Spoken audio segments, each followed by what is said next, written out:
Welcome to the deep dive. Today we're getting into something pretty fundamental about, well, our digital lives. It's this surprising idea that when you delete something online or on your computer, it might not ultimately be gone.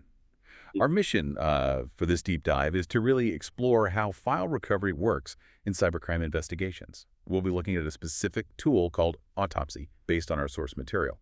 So think about this. What if those files cybercriminals thought they got rid of are actually still there, lurking, waiting?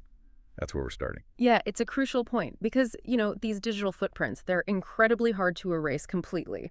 Criminals often delete files, sure, they think that covers their tracks.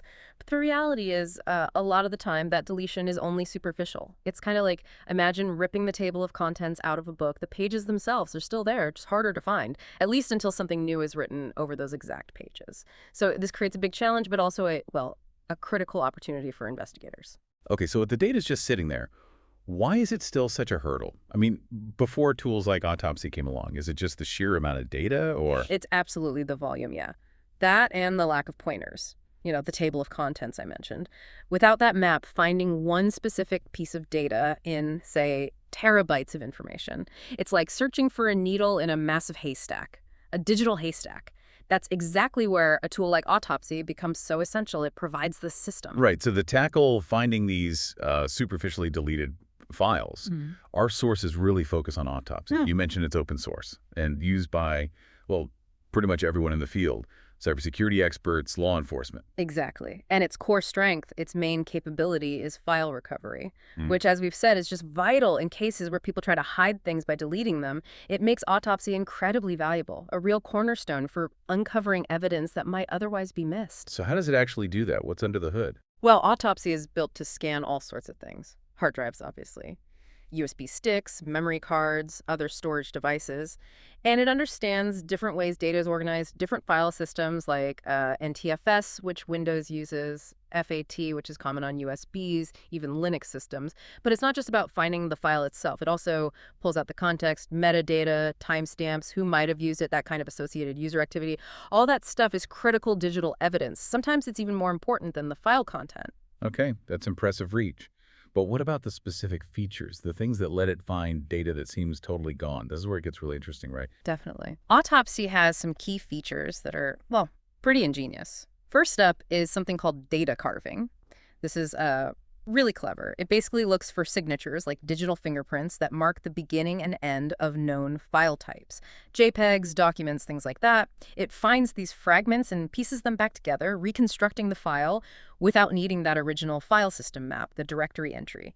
So even if someone deliberately wiped the pointers, Autopsy can still potentially recover the file just by recognizing the raw data patterns. Wow. So it's not just on deleting, it's more like digital archaeology, rebuilding something the system itself has forgotten about. That's a great way to put it. Digital archaeology, it really shifts how you think about deletion. Are there challenges with that? Like, does it always work perfectly? Well, data carving isn't magic exactly. If the space on the disk where the file used to be has been heavily overwritten with new data, you might only get back fragments or partial files. And it does require the tool to have a really good library of those file signatures, the headers and footers, to identify things correctly. So, yeah, it's powerful, but not always perfect reconstruction. It's sophisticated stuff. Then there's keyword search. Pretty straightforward, but powerful. It lets investigators search for specific words or phrases, even inside files that have been deleted or are only partially recovered. Huge for finding relevant info quickly. There's also a thumbnail view, which sounds simple, but imagine sifting through thousands of images. This lets investigators get a quick visual preview. Saves a ton of time. And finally, hash matching. This is really important. Investigators have databases of hash values, unique digital fingerprints for known illegal files, like child exploitation material or known malware. Autopsy can quickly scan all the files it finds, calculate their hashes, and compare them against these databases. It's incredibly efficient for flagging known bad content, even if someone tried to rename or hide it. That whole suite sounds incredibly powerful. If you had to pick one, which feature feels like the biggest game changer? Or maybe the one people outside forensics don't quite grasp? Good question. I think for people outside the field, data carving is maybe the most mind-bending because it just goes against our everyday idea of delete.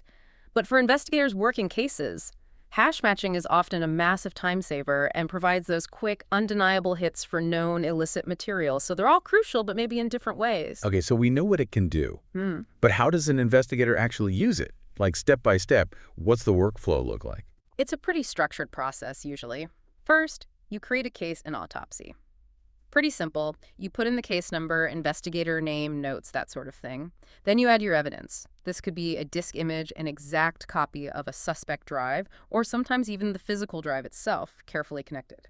Next, you run ingest modules. These are specialized analysis tasks that Autopsy performs on the data. Things like indexing files, running that keyword search we talked about, doing the hash lookups, extracting metadata. You choose which ones are relevant for your case. So the ingest modules are where the main analysis happens. Exactly. That's the heavy lifting part where Autopsy processes everything. After that's done, you review recovered files. Autopsy has a really good interface for this. It organizes everything, often by file type location, and it specifically flags files it believes were deleted and recovered. You can browse through images, read documents, look at web history, all within the tool. And the final step, super important, is generate reports. You need to document your findings clearly. Autopsy lets you export selected files, analysis results, everything into formats like PDF or HTML that can be used in court or shared with other investigators. It turns those digital bits into actual usable proof. Right, turning digital fragments into something concrete for legal proceedings. That makes sense. So thinking about all this, what's the real-world impact? Can you give us some examples of where Autopsy has really made a difference? Oh, absolutely. The impact is huge across many different types of crime. Think about child exploitation cases. Autopsy has been critical in recovering deleted photos or videos that offenders tried to hide, incredibly important work, or corporate espionage, finding deleted documents or emails that show someone was stealing company secrets. Even in ransomware cases, investigators use it to analyze how the attack happened, what files were changed, maybe find traces the attackers left behind thinking they'd cleaned up. In all these scenarios, Autopsy is often instrumental. It helps turn files someone thought were gone forever into, well, courtroom-ready proof. Those examples really drive it home. It's not just theoretical, it's making a tangible difference in solving serious crimes. It must be, well, quite something for an investigator to pull back that crucial piece of evidence that someone tried so hard to destroy.